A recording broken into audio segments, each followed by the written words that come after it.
Let us just be candid. We are not in a good place here in the United States of America, and we've not been for quite a while. There's a lot going on in this country that has eroded away our freedoms and liberty. However, we shall persevere, and we shall buck the trend of where we are going in this country. And the way we can do that is individually act. And one of the most profound ways to do so is declaring our independence with gold and silver. We're going to talk about that in this video as we explore.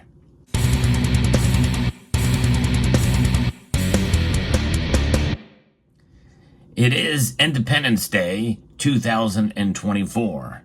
And I hope everyone is enjoying this day, but I hope you will remember to take time to understand the form of government that we have created so many years ago. In fact, it came in stages.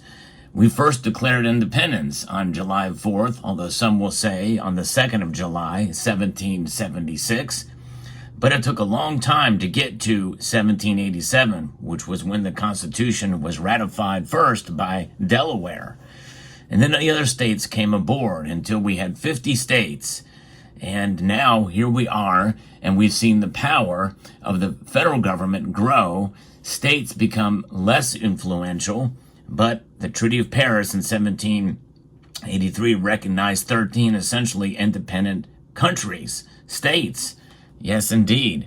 But here we are now where the federal government has become so powerful and so controlling and in many ways subverting and directly contradicting the Constitution and the ideas of the Declaration of Independence.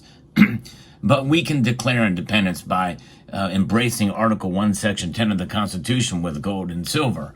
But you know, this day is more than just about monetary freedom.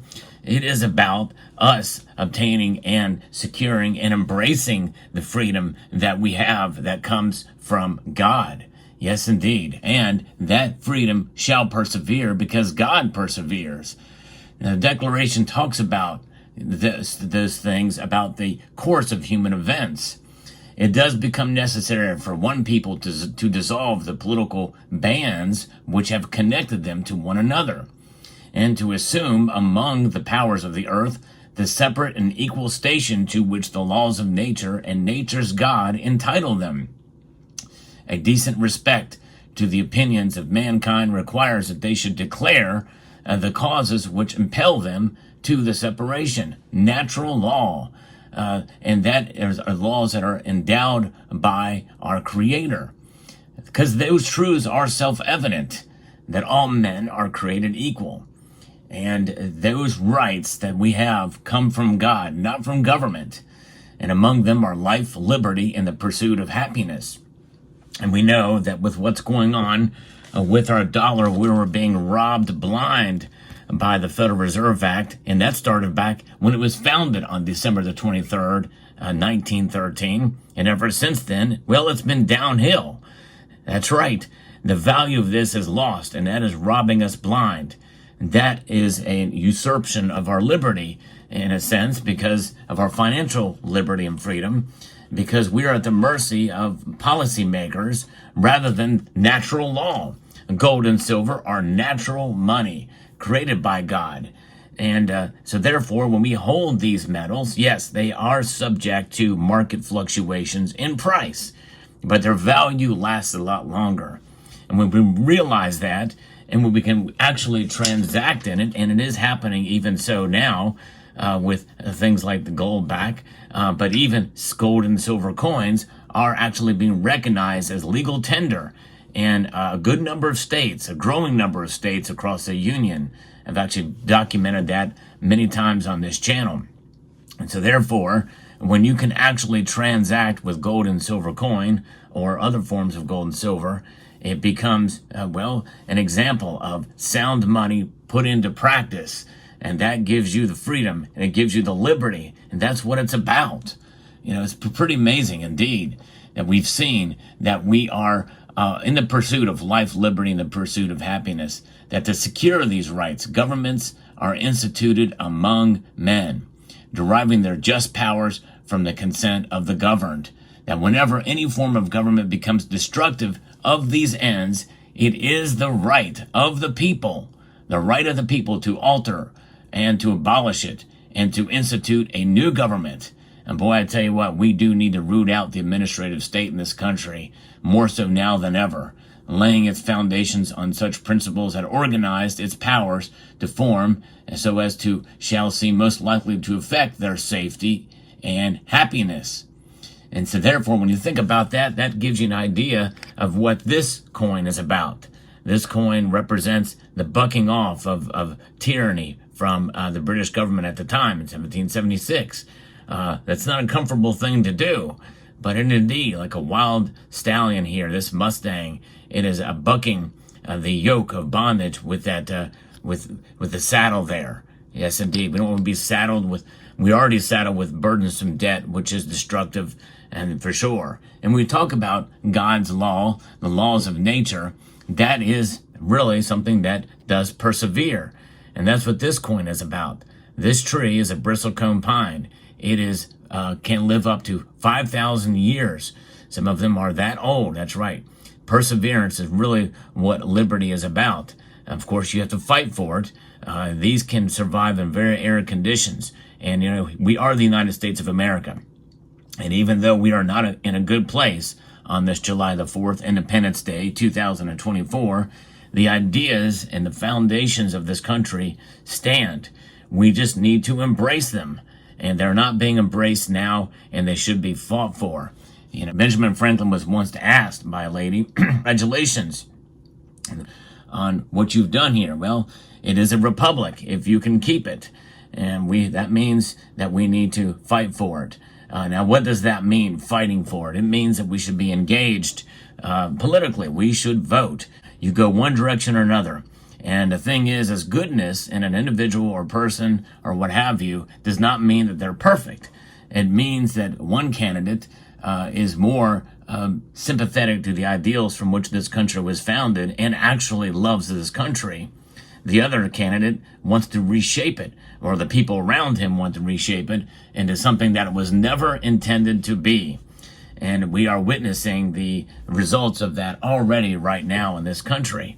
But you and I, no matter what happens with the election, which is very important this year, you and I, we can indeed embrace these foundations no matter what happens by holding gold and silver, at least in a monetary sense. And we can also practice those ideals in our own lives, because we need to understand those who don't remember history are doomed to repeat it. And we should remember history. And we should also pay homage to our forefathers who have fought and died for the foundations from which this nation was built. And, you know, the Declaration of Independence is the first of several documents that came forth, with the final result being the Constitution of the United States, which is a limiting document. A lot of people don't realize that. It does talks more about what it limits the federal government to do and empowering the states. And that's really what it should be in our lives. You know, we operate under a very few laws and rules, I think, in order to be free people. And the biggest laws and rules that are put forth on us come from our texts, such as the Ten Commandments, which is really the foundation for many religions, but the Judeo-Christian pretense, we know that, you know, we don't want to cause harm or kill or do murder against our fellow man, or to take his property, and all sorts of things that we do to respect each other. We should do unto others as they would have them do unto us. You know, there's a basic premises that we live by. Otherwise, you know, we should be free people, and we should be embraced. Liberty is the recognition of that freedom, and it codifies it as, in a sense. It's what it's about. And so when you think about our founding documents, it is about this idea of natural law and recognizing that which already exists, and so it has existed for years. The founding fathers understood history, and we've seen despotism, we've seen empires grow, and we've seen empires fall. And so they knew, and this is one of the reasons why this document ultimately led to Article 1, Section 10 of the Constitution, which makes gold and silver indeed money. The Roman Empire was an example of that, and how it had died a slow death over the course of essentially, 1,000 years, 1,000-year reign that they had. Our country is but small in its infancy when in comparison to what the Roman Empire was in terms of the length of time it has lasted. But so many more great achievements have been done from the United States of America to benefit the entire world. This is the idea of American exceptionalism. It does not mean that just because we're born in America that we are better than anybody else from any other country. It just means that the ideas from which this country was founded allows you humans to strive to their greatest potential. And that's what it's about. And this is why, having gold and silver as sound money will ultimately be able to protect us and allow us to do that very thing in the future. It's one of many pillars that I think we need to get back to in this country, but it is a good start, and it is something you can do right now as to have gold and silver in your portfolio. So let me know what your thoughts are down in the comments section below. I hope everybody has a great 4th of July. And remember, this Independence Day, I'd like to extend a multitude of gratitude to each and every one of you for taking the time to watch, and to encourage you to please rate, share, comment, and subscribe.